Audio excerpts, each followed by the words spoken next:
Assalamualaikum warahmatullahi wabarakatuh. Sahabat nasihat dunia akhirat. Kali ini, kita akan membahas tentang nasihat dari Rasulullah, bahwa kehidupan dunia tidak akan abadi, dan jangan jadikan dunia ambisi.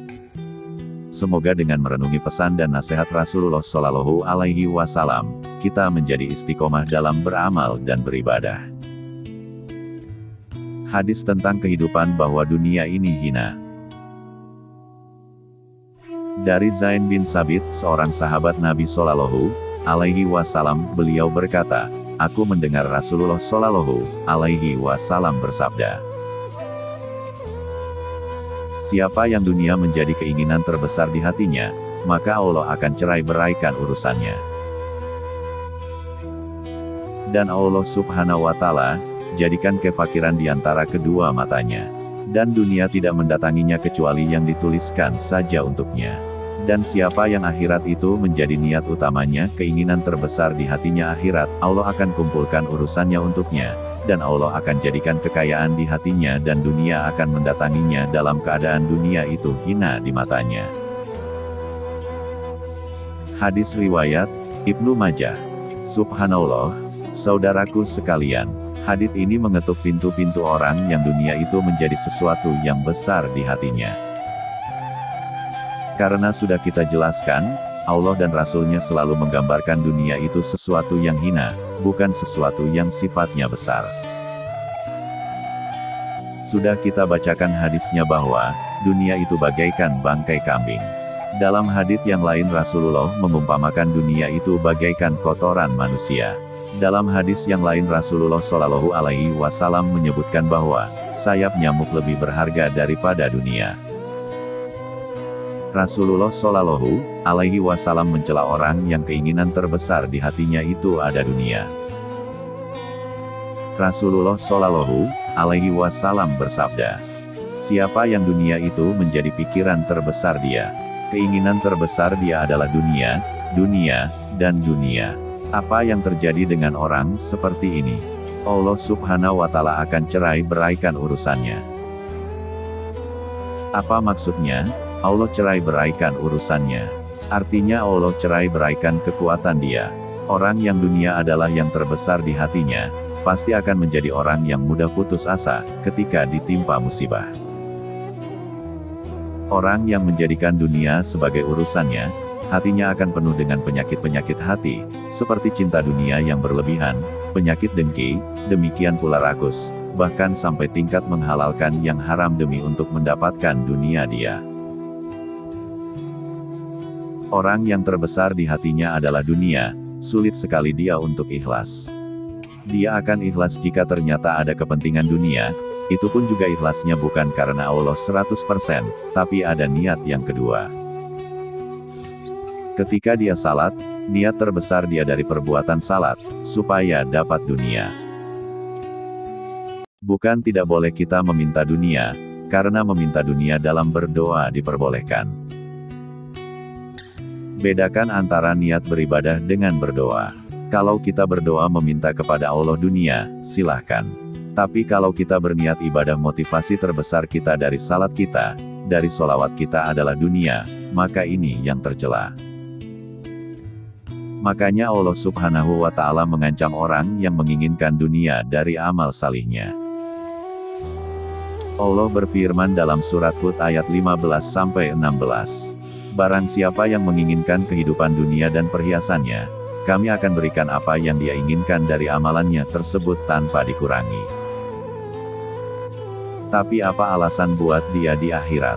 Mereka itu orang-orang yang tidak mendapatkan apapun dalam kehidupan akhirat kecuali api neraka. Dan batal apa yang mereka lakukan dan sia-sia perbuatan mereka. Quran Surat Hud, 15-16.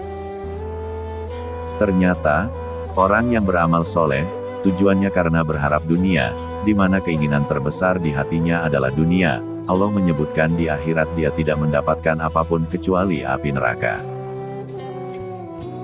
Sia-sia perbuatannya, maka jangan sampai saudaraku Anda bersalawat ternyata niat terbesar Anda ingin mendapatkan dunia, sebagaimana sebagian orang berkata, mau iPhone, salawatin. Mau rumah, salawatin. Mau mobil, salawatin. Sehingga akhirnya solawat jadi terasa hina. Padahal solawat itu lebih agung dari urusan dunia.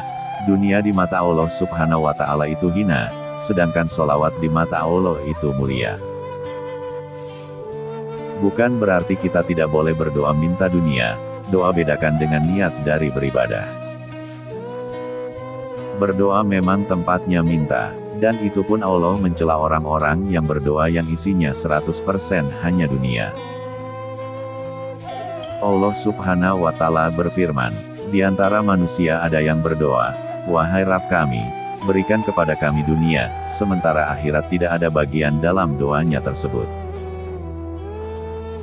Quran Surat Al-Baqarah ayat 200. Kata Ibnu Jarir At-Tabari, ayat ini mencela orang-orang musyrikin Quraisy, yang mereka setelah haji berdoa kepada Allah hanya meminta dunia saja.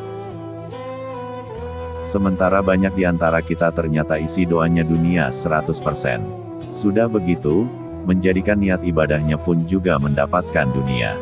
Saking dunia itu betul-betul telah berakar di hatinya. Saking dunia itu menjadi yang terbesar di hatinya. Maka Rasulullah mengatakan, siapa yang menjadikan dunia keinginannya yang terbesar, Allah akan cerai beraikan urusannya. 2. Allah Subhanahu wa Ta'ala akan jadikan kefakirannya di pelupuk matanya. Maksudnya apa? Dia tidak akan merasa qanaah, tidak akan merasa puas dengan yang Allah berikan kepada dia. Tidak ada di hatinya qanaah. Dia selalu merasa kurang, merasa kurang. Sudah diberikan oleh Allah uang yang banyak, kekayaan yang banyak, tapi dia tidak pernah merasa puas dengan apa yang Allah berikan. Sehingga ia selalu merasa kurang, fakir. Dan inilah hakikat orang yang paling miskin di dunia. Akibat apa? Karena di hatinya dunia yang terbesar. 3. Dunia tidak mendatanginya kecuali sesuai yang dituliskan untuknya saja. Subhanallah. Kalau ternyata dituliskan dapat, maka dapat.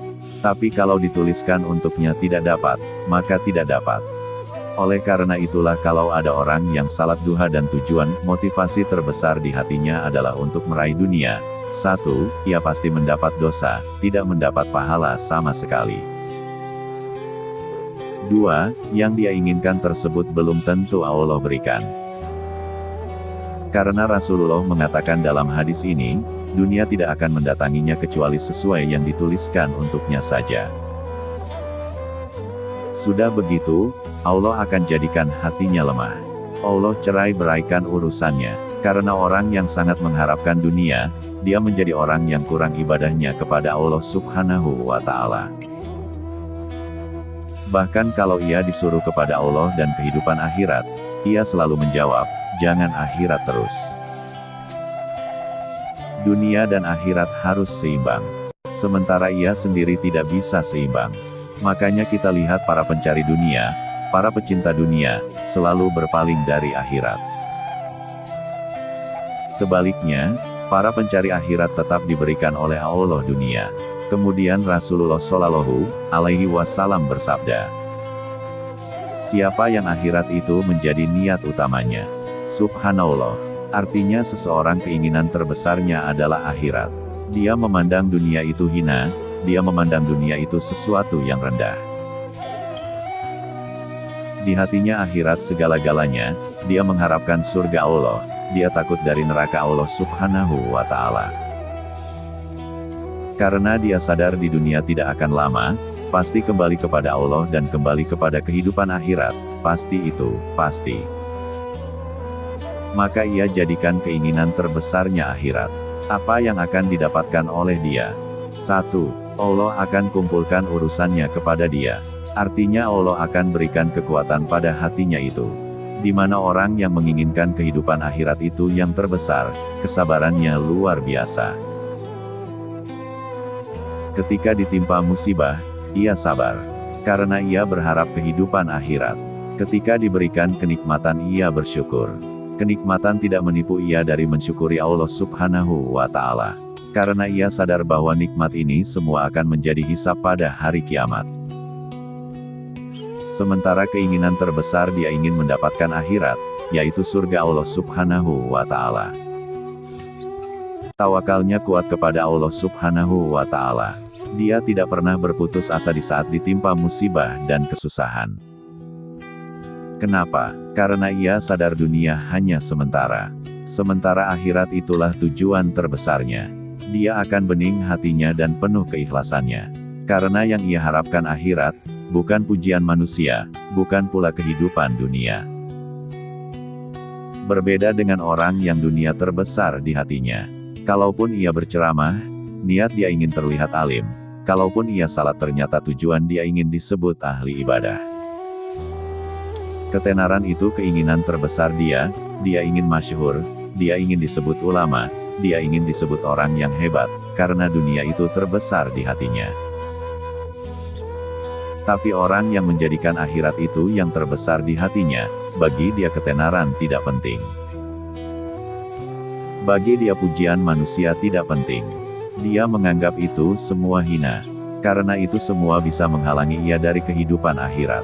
Yang dia inginkan adalah keridaan Allah, yang dia inginkan adalah surga Allah Subhanahu wa Ta'ala. Dia senantiasa berpegang kepada ayat Allah. Dan kepada Rabb-Mu hendaknyalah kamu berharap.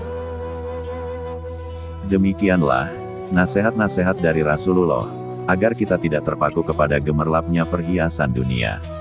Semoga menjadi renungan kita semua, agar tetap istiqomah dalam beribadah kepada Allah Subhanahu wa Ta'ala. Assalamualaikum warahmatullahi wabarakatuh.